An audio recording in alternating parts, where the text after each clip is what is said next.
Hey guys, it's Justine. And I'm Jenna. Welcome to episode 31 of the Same Brain podcast. Today, I'm actually leaving Jenna to go do a solo interview. My brain has been left behind. This is half brain episode. Half brain episode. Let's roll that intro. Okay, Jen, so I left. Where are you going? Come back. Oh no, it's a single brain. This is the only brain that is here. It is mine. So I did an interview with Kenny Florian, who I have been training Jiu Jitsu with since I first started. I basically walked into that gym, had no idea what I was doing, and he was the first person that I started training with. So he recently left Los Angeles, and I'm so traumatized. But before he did, I had him on our podcast, and I was like, Jenna, I'm gonna go do this interview, chat with Kenny. And this is kind of how it went. This was back from August though, which was a long time ago. So I feel like the landscape of things has changed significantly, and recently worked with Kenny to launch his YouTube channel. We posted some videos, but he's been such a huge inspiration to me and really kind of helped guide me through my jiu-jitsu journey. So I'm still trying to get Jenna to start training. I mean, I was doing some training in the beginning. The problem was traffic and driving. It was just like kind of far away. So I was like, this isn't going to be for me. I already know I'm not going to commit to it. But I was enjoying training. I think I need to find what I'm passionate about. I think Fighting. you would be more into like Taekwondo. Let's go. I think that would be more up your alley, or like some boxing or I something do like that. Yeah, Or maybe, kickboxing like, Muay sounds Thai. fun. What's the one where you just like you like attack? Like you're just like, it's like free for all fighting. I think that's just called like street fighting. Anyway, I need to find the fighting that's right for me. Apparently it's just street fighting. Yeah, I think you'll find Jenna out on the street. Well, anyway, check out the interview. Also be sure to check out Kenny's YouTube channel, youtube.com/Kenny Florian. And be sure to check out his website as well, because he's going to have some fun announcements hopefully coming up very soon. And yeah, so let's go to the gym. Kenny, thanks so much for hanging out with me on my podcast. It's awesome to be here. I'm excited. I think a lot of people might be really confused. Like, what are you doing right now? I'm a tech guy, I've been involved in tech for a long time. He does a lot of unboxing videos. But no, this is really cool. So I think a lot of people, I don't ever really talk about training at all. I posted like one Instagram whenever I got a blue belt, and I was like so excited. That was the only thing I ever posted. People awesome. probably have no idea that I've been training jiu-jitsu for the past couple of years. And do you want to introduce yourself to some people who may have no idea what is happening right now? For sure. My name is Kenny Florian. I've been a martial artist, I guess, for close to 30 years. I'm 44 years old, so a majority of my life I've done sports and martial arts. I fought professionally in the UFC for 7 years. I've been a gym owner both in the East Coast and the West Coast. Martial arts has changed my life. The first time I did a martial arts class, I felt like it was like a religious experience almost. And yeah, I've been wanting to kind of share that with people for a long time. I always thought that I would be an instructor and a teacher my whole life. I had no idea that martial arts would take me the route of a professional fighter. That was not my goal. That was not my intention. But it has made me so much more aware, and I think so much more knowledgeable, I guess, as a teacher. So that was the path that took me, and here I am. Yeah. And I got to be your coach, which was amazing. So just so you know, when I walked in here, I knew, well, you actually clearly know that I knew nothing. How long did you think I would last? Do you think I would quit like a few weeks later? That's a great question. I try not to have expectations. It had nothing to do with you or anyone. I'll see someone and they'll be like, dude, I'm going to be here every day and I'm going to do martial arts and I can't wait to do it. Man, I'll see you tomorrow, bro. And then I never see them again. Yeah. Or people will be super quiet like you and just be like, I'm going to try this. I'm going to see what happens. And you're still training with me. So you never know. And what has it been almost 3 years? Yeah, because I think it was in March. I think I started like 3 years ago. I mean, obviously pandemic and injuries. It's not a consistent That's 3 true. years. And with traveling, I think that was one of the most fun things about this is when I was traveling, I would find random gyms all across the United States and just start training with people and walking in, and you always felt welcome. Yes. And it's such a crazy, weird thing, especially in this world of being able to walk in somewhere and just feel like you're at home. Totally. And I think what's interesting is, you go into certain gyms and maybe they're primarily a fight gym or they're more a jiu-jitsu gym or whatever it is.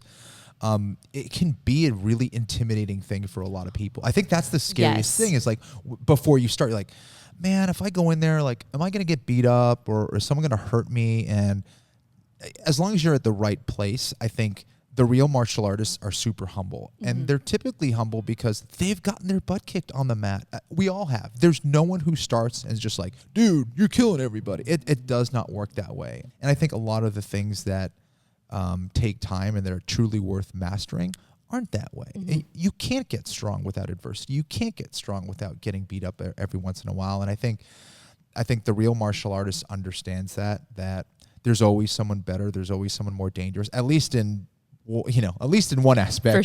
For sure, no matter how good you are. So that's something that I think is really special about martial arts. It's so inviting. And I think that even when I first walked in here, I mean, I didn't know anything about your history. I knew nothing about, Jason or anything at all. And the girl's like, well, maybe you should maybe Google them before you pick. I was like, no, this gym looks cool. I'm coming in. I'm going to do this. And I think it was the crazy part about it was at that point in my life, I feel like I was the lowest I've ever been. And I was like, I was searching for something I didn't know. I felt weak.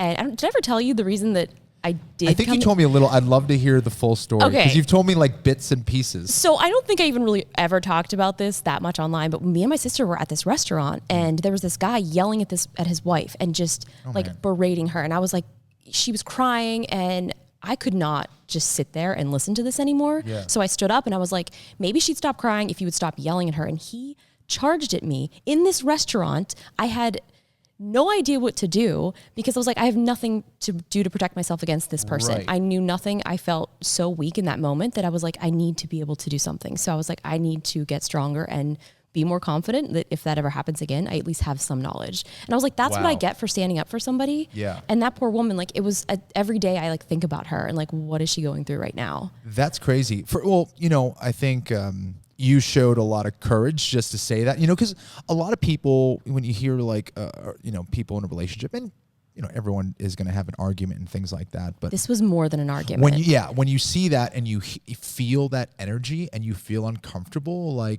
very few people will actually stand up and say something. And the fact that you just went and said something, I thought showed a lot of courage. But then you start realizing, oh, wait a sec, if this gets hairy, if this gets bad, I can't follow this up with anything. I can't defend myself. So a lot of people, again, furthermore, will say, okay, I feel uneasy about that, but I'm not going to do anything about it. I'm just going to it won't happen again, or I'm going to just shut up next time. But the reality is people need to be defended, and also you also need to be able to defend yourself. And I think it's extremely empowering, or at least gives you way more of a sense of self and confidence, not only in situations like that, but in other situations. The fact that you were able to do that, and the fact that you were able to go into a martial art that is also inherently uncomfortable. I mean, you have to get close to someone, and you have to get into some positions and situations that aren't necessarily comfortable. And once you get past that, and you're like, okay, people have been wrestling and grappling since the beginning of time, at least, since the Olympics anyway, when it first started back in ancient Greece. And it takes a lot of courage. And the fact that you're still doing this, I think is awesome and a testament to your strength. And I think for a lot of people, we run away from our fears, and there's so much gold in running towards them. For sure. And I think one of the things too is I was so comfortable in what I'm doing right now. I can edit a video in so fast that it's I'm so good at it. It's kind of the same thing of okay, you are a black belt in, Jiu Jitsu. I am a black belt in, editing and Final Cut. So, exactly. But it's no matter how much time you put into something, you're going to get a result. So I think initially going into this, I felt like I wanted to learn everything as fast as possible. And then I got hurt. And that injury, I think, is where I learned the most. Yes. Because I was like, I can't train. I can't do what I love. So I started reading. I started watching videos. And then I also started training Kali because that was something that I could do and not have to worry about hurting. Yourself. Yeah. Right. But then I was hurting myself, getting hit with sticks and knives. So I was like, hold on a second. I'm getting different injuries. But even now, throughout the whole pandemic, that's what I've been training, in the backyard, because you can be socially distanced. Totally. And so it's kind of when you have that injury or something, what can you do to sort of support yourself and surround yourself until you can get back to doing whatever else you're doing? Yeah, I think that's really smart.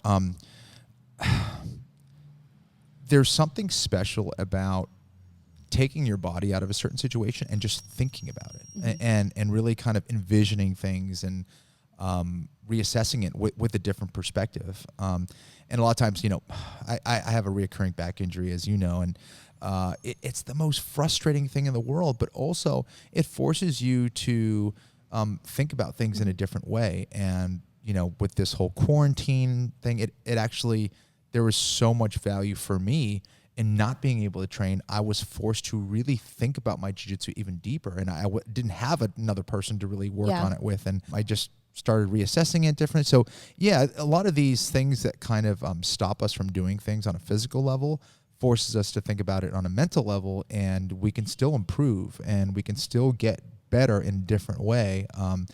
But with that said, jiu-jitsu, martial arts, real martial arts is one of those things that you need to practice with another person. So, which is why it's, this quarantine has been really difficult for us. But at the same time, I think it's what makes something effective. We're not working on theory. We're actually like, okay, Justine, let's see if you can pass my guard. Let's see if you can defend against this arm lock. Let's see if you can. Well, then even slowly coming back to training again, I was like, am I going to remember everything? I was like, we need to go over all of the basics. I was like, do I still remember how to do a triangle? I'm like, okay, cool. I do. I remember. We're good. Covered. But even now, like I was just training with like one girl that also like had not been training or seeing anybody. So it's like, who have you trained with? Have you seen anybody? Like what's happening? So it's like this weird mental thing. And I feel like people are going to come out of this I don't know how to talk to people anymore. So it has completely just been like, what is happening? I think we were talking about like being uncomfortable in a situation. And this is a very uncomfortable art. And I think a lot of people watching may be younger or have never tried this, or you might be older and be like, this is something that I want to do. And I really feel like you just have to go and do it. And just with the mindset of, I'm not going to quit until I really feel like this isn't for me. Totally. I think, and it might not be for everybody, but at the same time, maybe it is for everybody. True. It's your perspective, man. It's, again, you want to get good at anything in life, you got to push through those difficult times. Things aren't always rosy and easy, and especially something like learning how to defend yourself and learning how to do a martial art. The only way to get stronger, I feel, is through adversity and kind of tripping and falling and learning. It's what allows us to be the humans that we are, I think. We forget about that, I think. How many times did we fall when we were learning how to walk or probably stand? A lot. Probably a lot. And then how many times did we fall learning how to walk and then learning how to run? And now we kind of take it for granted. And we still trip and fall. Yeah. But all those things are telling us lessons. There's information there. It's indicating what we should and shouldn't do. And just because you fall doesn't mean, I'm not doing walking again. I'm done with this whole walking thing. I think it's the same thing with martial arts, just on a different level. Yeah, and I think this is one of the most rewarding things I've ever done, because it's like you're working so hard to do something, and yet this was something that's for me. Like this was never for the internet, and I share everything basically. I mean, I used to share so much. So like even just doing this specific thing just for myself and not to like prove anything to anybody else, I think is something that everyone really needs. I couldn't agree more. I think you said it beautifully. And I guess for me, I'm curious, like, so you had that situation. Why did you feel like you had to do, why did you pick Brazilian Jiu-Jitsu or, whatever we work on some other stuff here and there, but why did you feel that you were going to do Brazilian Jiu-Jitsu as opposed to something else? So this is also very random. I'm a huge Tool fan. Oh, so yeah. Maynard, all growing up, like I'd always listen to Tool, and Maynard will always talk about how Jiu-Jitsu has changed his life. So like that has always been in the back of my mind ever since I was in high school. And then just doing some research, I was like, oh, this is great for, women and smaller people, because you're actually using leverage and technique instead of strength, which I'm like, great, because I'm clearly not the strongest person in the world. So just being able to have that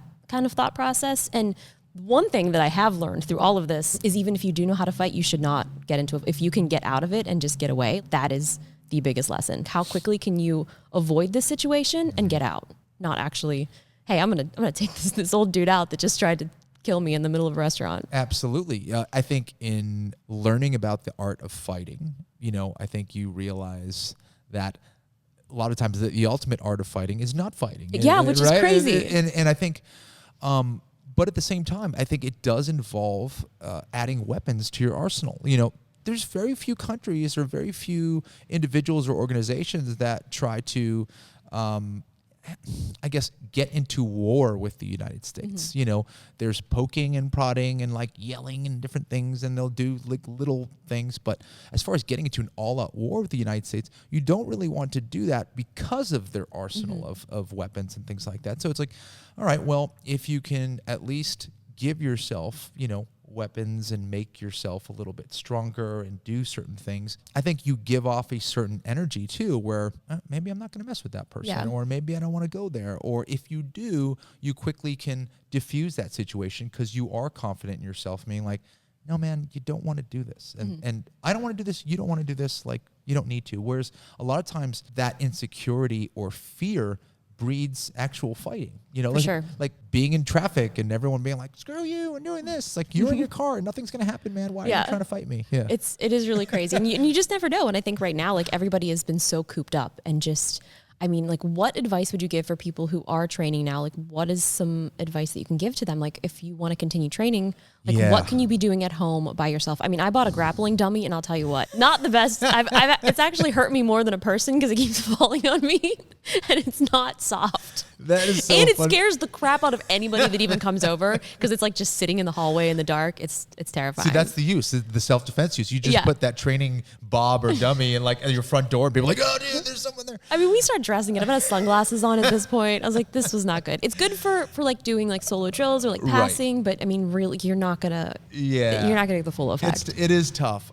I would say this: there are certain exercises and movements that you can certainly do, whether it's hip exercises or leg movements or standing up in base, but you do need a training partner. I think that the best thing you could do is this: invest in some mats, find a place in your home where you can do it, whether it's your garage or a living room or a basement.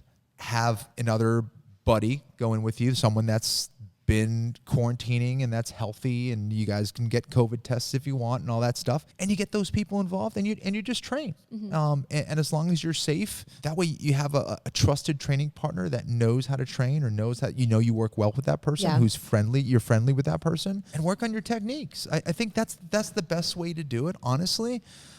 It's hard to do it by yourself. I think I looked up so many solo drills on YouTube, and I was like actually downloading other people's videos and then editing them into something like so that I could that's cool. So that I could have just everything all in one video. So I took like pieces of this one and put it into another one. That's really smart. But it's really hard because there's so much content out there. So it's like, where do you even look to start getting this good information? Well, and it's so different because no one has ever experienced this in our lifetime. Right. Oh, well, I think we could potentially get into a very deep conversation about information and. Oh gosh, I know.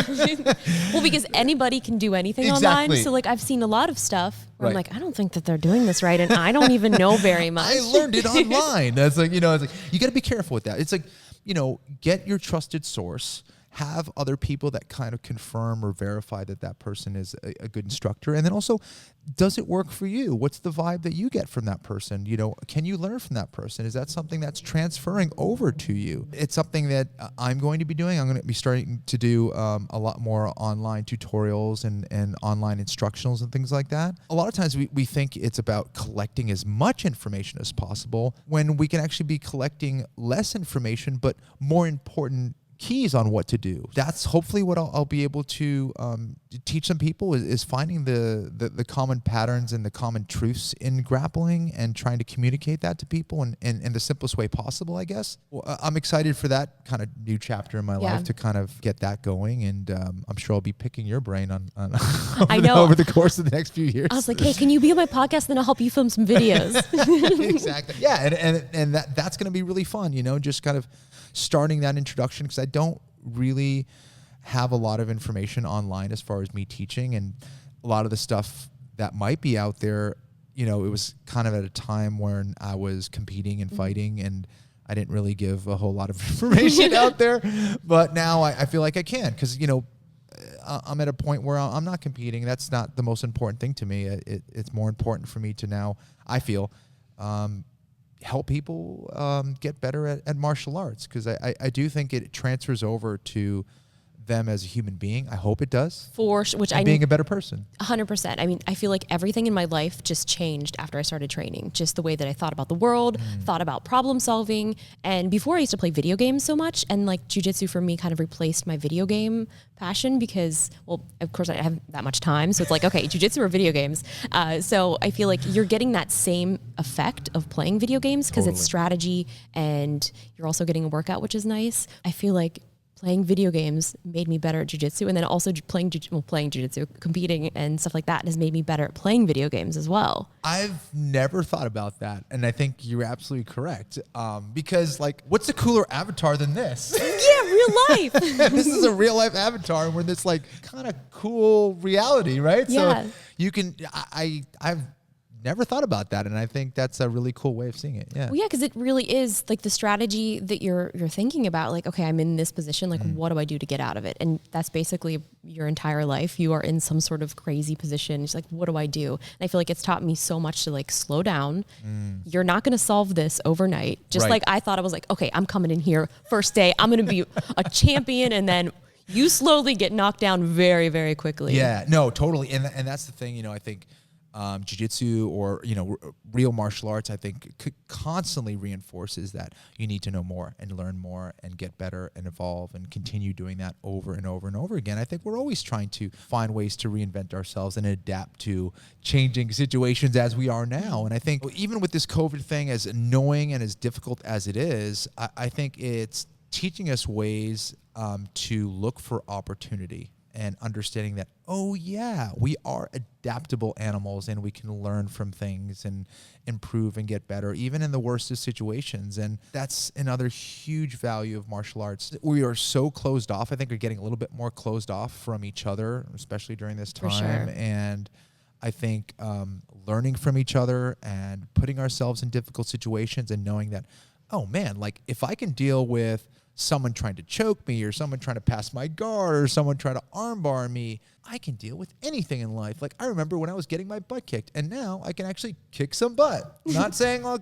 I'm this crazy master or anything like that, but wow, okay, there's like a method to this madness, and I can improve and I can get better. I can come back from adversity. I used to love going to the morning classes because I was saying, I'm like, if I start my day like fighting for my life, like the rest of the day is going to be a piece of cake. Like I can handle anything. So true. So yeah, so I definitely, oh man, I miss the morning classes. It was always so great. It's like, get here at 7:00, you're ready by 8. I'm like, I've had a full day already. That's awesome. Sometimes you'll say things if we'll be doing something, you're like, okay, well, this is what a lot of people teach this way to do a certain technique or something. Like, what do you think is the biggest thing that is taught that there could be a better way? Ooh, jeez. Because I feel like there's always like small things. And even I feel like there's some things too where we'll go over some things and that might work for you, but like that does not work for me at all. So I feel like there's so many of those situations. That's a great question. Besides the communication aspect of it, of maybe delivering something that makes a little bit more sense, a lot of the ways that we start with our fundamentals are kind of repeated actions of movements that were taught to us, and we blindly regurgitate that stuff to our students. And we are all so different in how we see it and feel it and react to it. And I think we need to listen to that the best that we can so we can improve it for ourselves and for others. And I think that the best thing we can do is to listen, feel, adjust.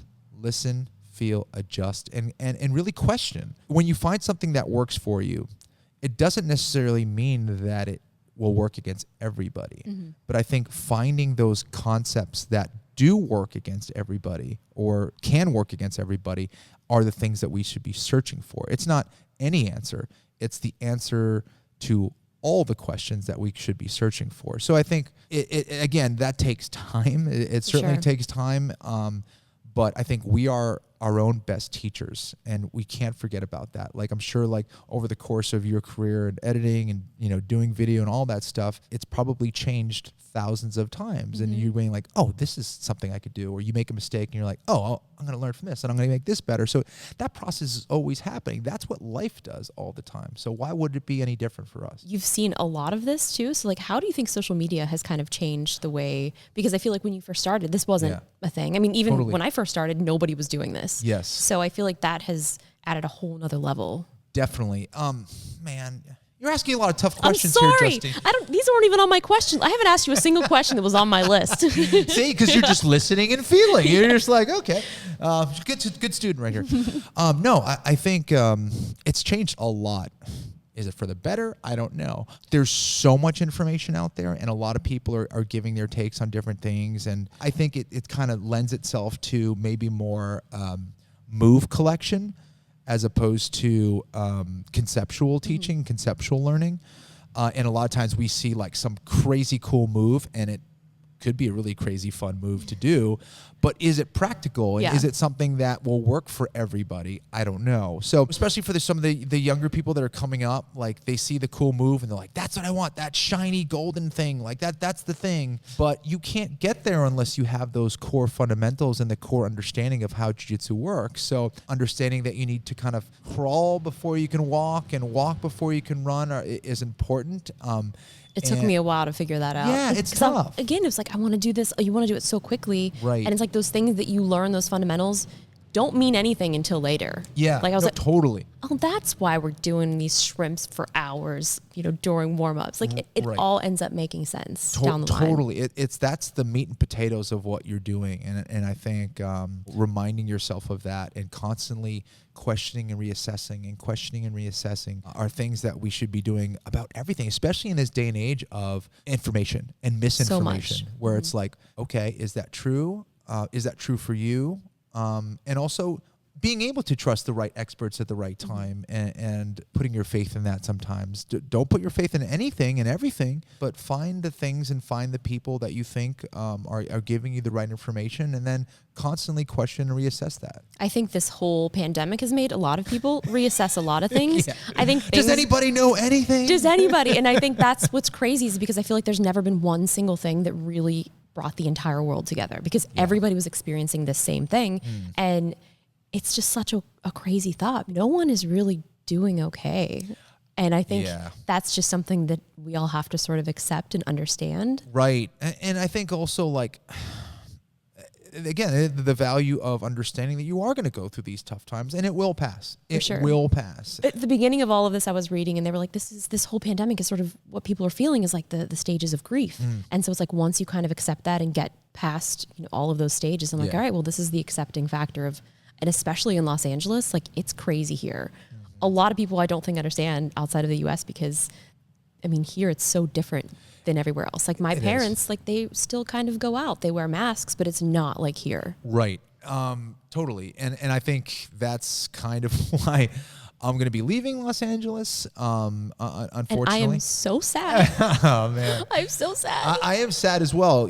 I think teaching is something that is so important to me, and I gained so much from teaching great students like yourself, and like, but at the same time, for my family and, my growing family, I got 2 dogs and a daughter and all that stuff. So it's like, am I in the best situation for them right now? Probably not. No. Like, when you told me, I was like, good for you, honestly, because I think everybody is having those same thoughts. It's like the reasons that we have moved here, they're slowly just disappearing. And like, I'm happy for you. I think this is very exciting, and thank you. Being able to start a new chapter and spread your teaching wherever you end up is going to be really cool. Thank you so much. I think that, having more space and, the ability at least, okay, well, we can't go wherever we want. Well, at least we'll have some space to kind of go out and explore. Like, I grew up, close to the woods where I can go out, explore, have space, have time to kind of experience the environment, and as opposed to just kind of being closed off from everything and everyone. And there's a lot of people in Los Angeles. Last time I looked, there's a lot of people in Los Angeles, and it's just been a little bit hectic and chaotic, especially where I am in Los Angeles. So having the ability to give my family some more space and allowing them to enjoy a backyard. I mean, imagine having that. I mean, I grew up also same, like in the middle of nowhere, and like I would not trade that for the world. Like it was the best just being able to go outside and play sports and have fresh air. And I mean, that's something that I'm also reconsidering. It's like, do I want to stay here? As I think I'll always have a place here. But there has to be something else, because this is not sustainable. It's not healthy. It's just it's really not the best anymore, and it's really, really sad. It is. And I think with overpopulation and rising prices and taxes and just kind of a lot of people, when you have a lot of people, a larger percentage of those people aren't going to be able to adjust to those changes. And whether it's, the unfortunate impact of, mental issues and different things, and people losing their jobs and all the stress and things that come along with that, not everybody reacts well to that. And that's why we have things like crime and, it's tough. Yeah, it's tough. So being in an area that's a little bit more calm and stuff, I think will be a better environment for my family, and it'd be a different story if it was just me. But it's understanding also that we do need to adapt to situations. Has your daughter started training yet? She's like what, 1.5, 2? She's 2.5 Oh my gosh, now. 2.5. Yeah. What? She's 2. Wow. Okay, almost time. Yeah, she's 2.5 now. My favorite words that she says is, "I want to do jiu-jitsu with Dada." Oh my gosh. That's so cute. I want to do love jiu-jitsu it. with Dada. And that Aww. usually it means that she's in some kind of a guard. She puts her feet on my chest or hips. She kind of like defends her guard a little bit. And then she'll like push me away. And then I'll like fall back and roll. And she just laughs for like minutes. And we just do that over and over again. So that's our jiu-jitsu training right now. That's like whenever we're training and you're like, "Oh, I can't move." I'm like, "You're a liar. I know that you can." No. You know you could take me out in 2 seconds. You're doing but awesome. You're doing really well. I appreciate it. You're lying to me.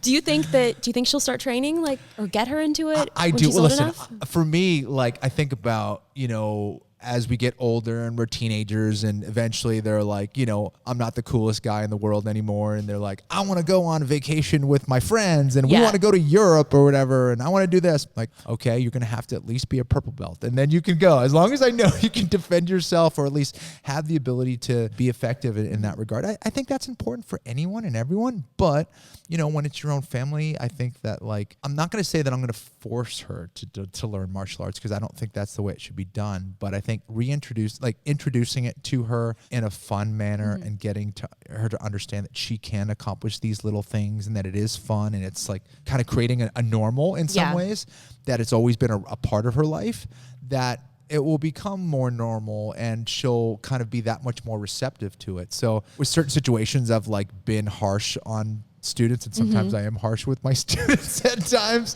especially, but it's for good reason. Yeah, especially if they're taking it serious, and you're like, "Oh, you want to be a martial artist? Okay, well, we're gonna go there." Yeah, for sure. It also needs to be fun, and it also needs to be an enjoyable process. So I think communicating that in those terms now, or especially early on, I think is important for her. If I see a lot of parents, and I've done this, mistake, I think, with, my younger brothers and things like that, where you put pressure on them, and that's not fun, you know? So it can turn people off from it, and then they're like, well, I don't want to do this anymore. So that's been an art in and of itself, of being like, I'm going to teach this to her, but I'm going to give it to her in a kind of more digestible manner. And I've seen like some of the kids' classes here also, but then also a gym back in Pittsburgh, and it's like they have fun. Like the kids are coming in, they're doing like activities. Yes. And so you're teaching it in a way that you're playing games. It's like a very interesting thing, because it's just like fun. And then all of those fun games will make sense later on. Absolutely. And you're seeing now like the level of jiu-jitsu because of that. Kids are starting earlier and earlier, and they're getting better instruction now all the time. That's the way combat should be. It's always improving and getting better. And you're seeing these kids that are like, by the time they're 16, they have 10 years of experience. So cool. Like they're already, badass martial artists, So I think that's really cool. And how old were you when you started then? I started in karate and kung fu when I was like, I think 10. So I did that for a few years, but then I was playing tennis and soccer, and soccer very seriously. So I was like traveling all over the country and all over the world. So I kind of had to leave that behind. I was one of 6 kids. So my mom could only take us to so many practices and so many events and activities. So at a certain point, I had to leave karate and martial arts behind. And then I picked it up again when I was actually in college. And I was like, man, I really miss martial arts. And I saw the UFC, and I saw this skinny Brazilian guy named Royce Gracie, who just inspired me so much. I was like, I want to learn how to do that. I want to get back into it. So then you got back into it in college. Yes. And then how long before then you ended up in the UFC, which is still so crazy. And honestly, I don't like watching that stuff at all. So whenever I see you post something of like past UFC fights, I'm like, oh my God, that's Kenny. What did he just do? Justine will always send me a message like, oh my gosh, what the heck? It's just so shocking to me. Because you always see me as like a guy in the gi teaching you jiu-jitsu, and you're like, dude, why did you hurt that person? Oh, it's so shocking. Yeah, but I got hurt too, Justine. Okay, no, I know. But that's what's so shocking about it too, is because I feel like, you know, people see UFC and then you see like jiu-jitsu and you kind of think that they're all the same, but I feel like there's an art to it all. Definitely. But like this feels very gentle. It's like yoga and fighting mixed into one. I try to make it that way anyway. Yeah. But yeah, no, it's pretty wild. It gets crazy. It gets crazy. So then I guess what was like the UFC experience like? I mean, because I don't really watch it, so I don't have any concept. And I'm sure a lot of people watching obviously are huge fans of yours and the UFC. So like, what is that experience like? Yeah, you know, so let's see. I guess to get back to your first question, I started at Brazilian Jiu-Jitsu, I think when I was like 19 or 20 years old. And then I was in the UFC, I think maybe 27 or something like that, 28. So it really wasn't that long after. I think I got my black belt in like 5.5 years. And then I think like 2.5 years after that, or 2 years after that, I think I was on the first season of The Ultimate Fighter. Oh, wow. Originally, I was like, I just want to try one fight. I want to make sure that I can defend myself against another trained martial artist. I want to know what that's like and experience that. I had that. I won a fight, and then I was like, oh, let me try another one. And might as well. Let me try another one. And then on my third or fourth fight, Dana White, the president of the UFC, happened to be there. And he told me about this show that they were going to do called The Ultimate Fighter. He's like, 16 people are going to be in a house, all fighters, and you guys are going to fight for a contract for the UFC. I was like, that sounds interesting. Yeah. I don't believe that it's going to be on cable television. I don't think anybody's going to want to watch that, but okay, whatever. So I ended up getting to the finals. They offered me a contract. I lost brutally in the final of The Ultimate Fighter. I got my butt kicked. And it was more like, it wasn't that like, maybe he had more skills than me for sure, but it was more, I beat myself. I was so scared of that moment, and I put all the energy into the money of the contract and just winning and making sure I did well in front of my family and friends and everyone who was watching, and trying to prove all the doubters wrong and all that stuff, where it wasn't on the present moment.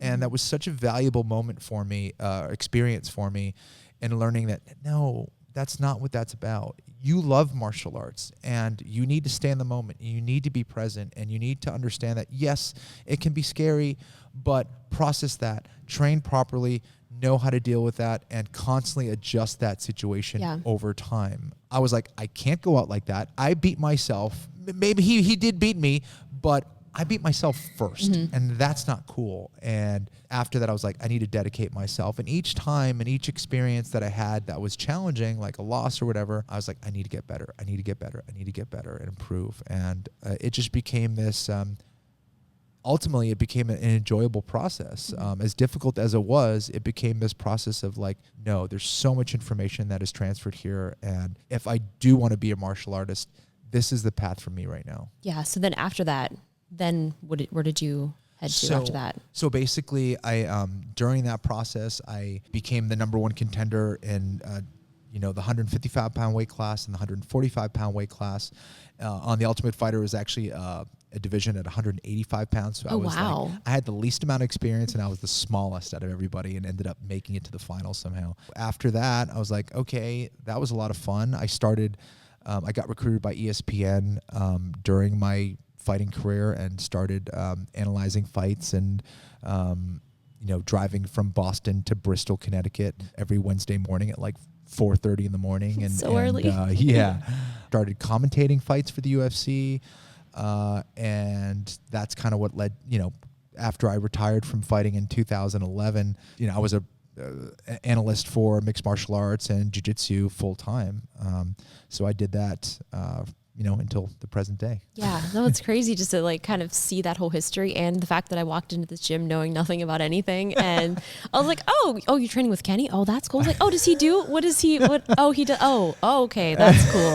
Well, I knew nothing about you too. You came in, you didn't say anything. You were super humble. You came in, I was like, oh, okay, like Justine, it's a big deal here. This is so cool. So well, and then I kept telling you guys, I was like, don't post anything. Like, don't post any pictures that I'm here. I don't want anyone to know. It's like some secret activity. But I just didn't. I also felt like I start a lot of different projects and I always quit them. So I was like, I'm determined to not tell anybody that I'm doing this until I'm sure that I'm not going to quit it. That's really cool. So it's been really fun. So, and I'm so sad that you're going to be leaving, but I've learned so much from you that it's just like irreplaceable. I love that. I hope you continue training, and I don't think this will be the last time we see each other. No, I mean, one day we're going to be able to travel, yes, and I think, exactly. I mean, obviously you're going to be back in LA because you also hosting BattleBots, Yes. which is so freaking cool. Like, that's awesome. Martial arts somehow led me into BattleBots, which is, I guess, fighting, but between robots, which is kind of cool. And I've learned so much just like commentating through that and talking to all the amazing engineers who deal with that. And you It's have really to check cool. it out. No, Yeah. I love Yeah. it. It's just Yeah. such a great concept because obviously I love tech. So Yeah. it's like people building these robots Exactly. is so fun. It's so great. So I guess anybody that's wanting to start training, what is like your biggest piece of advice? Because I mean, my advice is just go in and just say you're not going to quit for at least 6 months. Like, give yourself 6 months and see what happens. I think that's a great recommendation. I think give yourself at least 6 months to try it. Before you do your research, find an instructor, a good instructor.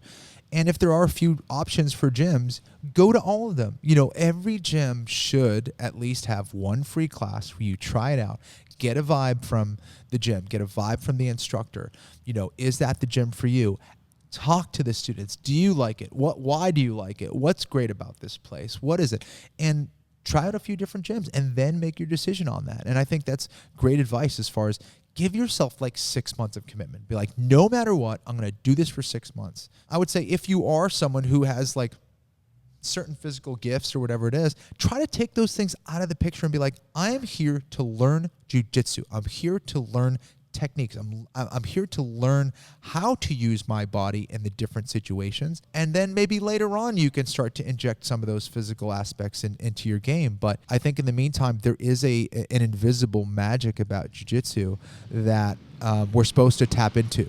For sure. And I think kind of mimics that of a video game. It really does. I like that analogy. And once you're able to tap into that stuff, it gets so much more fun. Just those first couple classes, I mean, you will learn so much. And I think one of the cool things is now, I mean, I guess I'm not traveling as much, but before I would go somewhere, like I would look for a hotel that was by a good gym. I love it. And then I would do so much research. Like I would be obsessing, like, okay, I'm going to start following this instructor on Twitter and Instagram just to make sure like he's cool. And Yes. Obviously my first time I did not do any research at all, but I didn't know anything. So I think Right. you do want to do research because Definitely. there's a lot of places that you might not want to go. And it's also okay if you go somewhere and you don't like it, go somewhere else. Totally. And that's the other cool thing. You know, back when I started, like there were not many Brazilian Jiu-Jitsu academies at all. Like it was like a unicorn seeing like an American dude who had a purple belt. You're like, oh my God, I didn't know those existed. Yeah. Wow. Now it's like, way more normal, especially in Southern California. Like there's Brazilian Jiu-Jitsu everywhere. There's like 45 within a block of Yeah. where we are right now. Yeah, and that's what's so crazy is like the fact that we were able to succeed as a gym being in like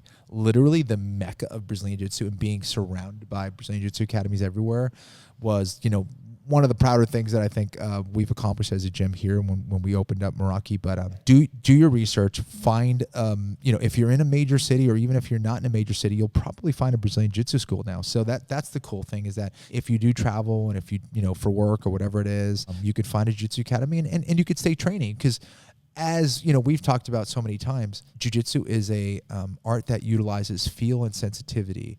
And if you're not practicing that all the time, you can lose it really quickly. It's Very not quickly. like riding a bike. It's just like riding a bike. It's not like riding a bike. No. It's very different. And then training with other people, because obviously I train with you a lot. Yes. And then when I would go to group classes, I'm like, oh man, I just got my butt kicked. Like I would leave feeling so defeated that I would just start crying. I'm like, I'm terrible at all of it. I didn't learn anything. But it's like you need that because I feel like I learn so much whenever I do something wrong. And I'm like, oh Totally. man, I just got to submit. Okay, well, I'm just going to learn from that. So you have to do that. I think you nailed it. There's so many different people and different body types and different approaches and different styles and different feels. And I think that's what we're also trying to connect to is like, all right, well, what's going to work against everybody, not some of the people. We're trying to get our jiu-jitsu to work against everybody. And guess what? That means we need to train with everybody and different body types and different approaches. Yeah, I'll never forget. I was in Pittsburgh training and this guy was just a really big dude. And he's like, you want to go? I'm like, all right. I was like, I'm in trouble.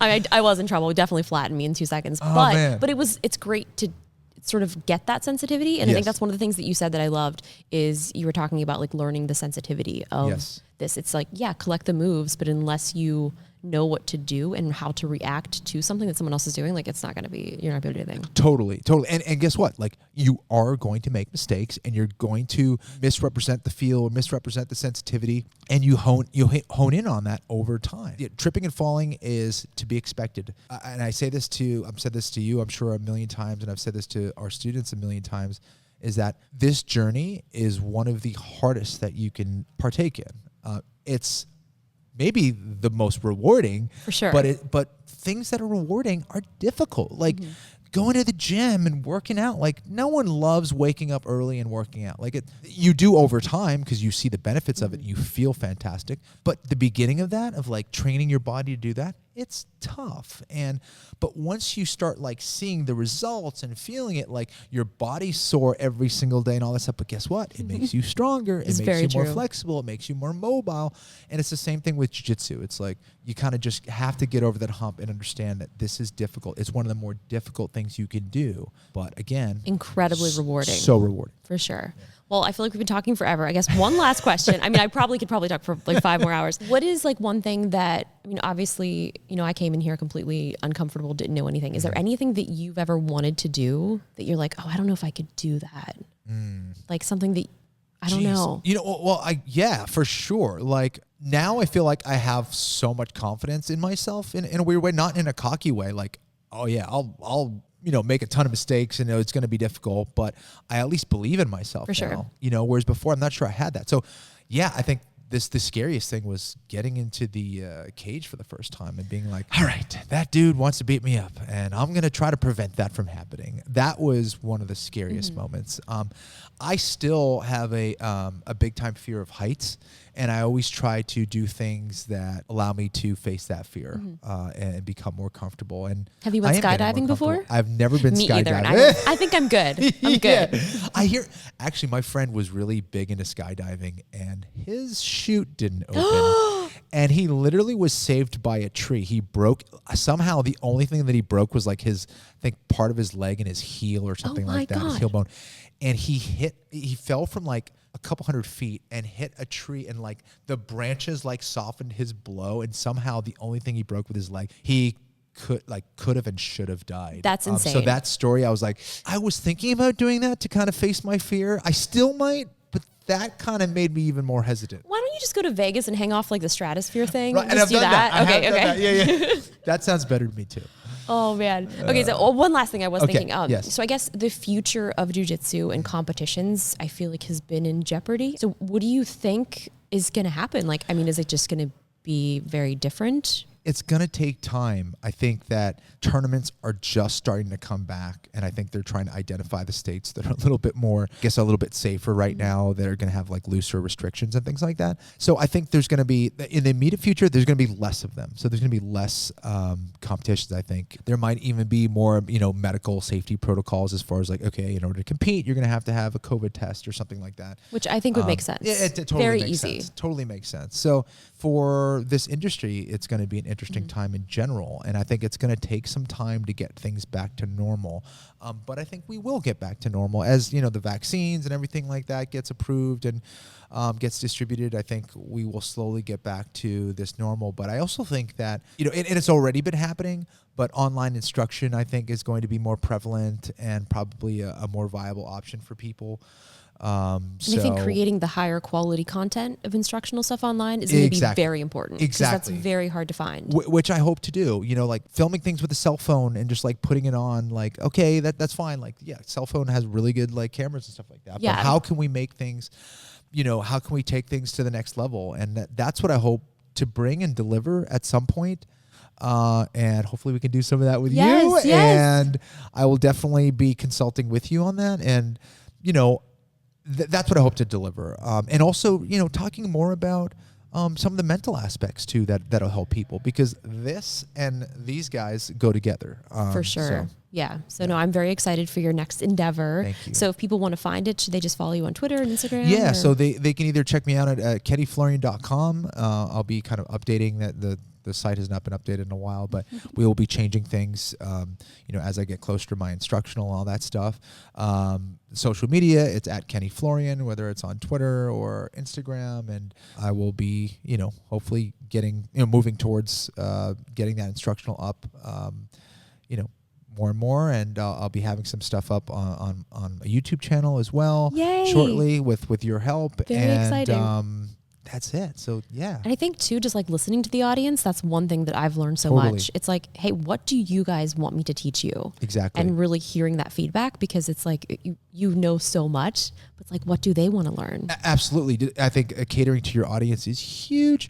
And so if you guys have those questions, I am definitely, definitely hit me up. And if there's something you want to see, or even if like whether you have martial arts experience or not, like holla. Yeah, this Yeah. is awesome. Well, thank you so much for chatting with me, and thank you so much for trusting me and being so incredibly patient with all my millions of questions. I'm like, wait, what are we doing? Can we go over that like 500 more times? The reality is that you've helped me a ton as far as how I can be a better teacher and how I can get you to understand the things that I'm saying. And it's been an awesome journey, and hopefully we can continue to work together and sure. continue training over the course of the next few years. Yeah, So, well, thank you so much. Thank All you, right, Justine. we'll see you. Now I got to go back to Jenna. Well, thank you guys so much for watching. This was so much fun to get a chance to chat with Kenny. He's such a legend sort of in the martial arts scene, UFC, everything. So it's definitely been such an honor to learn from him and basically learn from the best. And we miss you, Kenny. Come back to Los Angeles and visit anytime. We're all here waiting to train with you. Yeah, come on back. Or don't, because LA's kind of I know. But if you do come back, Jenna said maybe she'll train. Let's street fight. Let's do it. Take it to the street, Let's Jenna. go on the streets. We'll give you guys like a crossroads in Los Angeles and then be like, okay, meet Kenny there and go Well, fight. I don't want to fight Kenny. No, nobody. I need to fight like a beginner. No, yeah, it's probably best. Well, guys, thank you for watching. Make sure you go check out Kenny everywhere on social, and we will see you guys in the next episode when Jenna is back here. The full brain has been reformed. Yes. That's it. Bye.